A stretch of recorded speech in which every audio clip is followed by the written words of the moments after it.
Bangladesh test ম্যাচের নিরিখে বিশ্বের 1 নম্বর দল হওয়ার স্বপ্ন দেখেছিল, সেই স্বপ্ন কিন্তু স্বপ্নই থেকে গেল, স্বপ্ন আর পূরণ হলো না।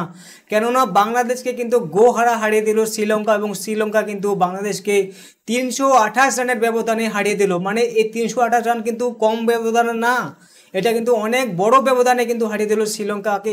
কিন্তু এখানে লজ্জাজনকভাবে হারলো শ্রীলঙ্কার কাছে বাংলাদেশের, এবং বাংলাদেশ যে এইভাবে হারলো তার জন্য শোকাহত অবস্থায় কিন্তু পুরো বাংলাদেশে এখন মহল, এবং এইভাবে হারার জন্য 1 নম্বর দায়ী করা হচ্ছে এখানে কন্ট্রোভার্সি করার জন্য সম্ভবত এখানে হারতে হয়েছে বাংলাদেশি দলকে, এমনটাই মানা হচ্ছে। অনেকেই বলছে যে বাংলাদেশ এইভাবে হারার জন্য তার থেকে বেশি দায়ী হচ্ছে বাংলাদেশি টিমের মধ্যে ম্যানেজমেন্ট ব্যবস্থা, তাদের পারফরমেন্স, তাদের যে ফিটনেসের জন্য এরকম বলা হচ্ছে।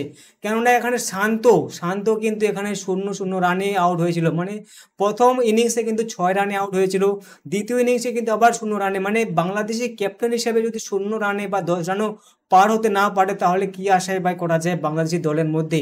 তবে বাংলাদেশি দল কিন্তু এইভাবে খারাপ খেললো, এবং অন্যদিকে দেখতে গেলে কিন্তু 1-2 প্লেয়ার ছাড়া বাদ বাকি সমস্ত প্লেয়ার কিন্তু খারাপ খেলেছিল। মানে 10 রান 20 রানের গন্ডি পার করতে পারলো না কোনো প্লেয়ারই।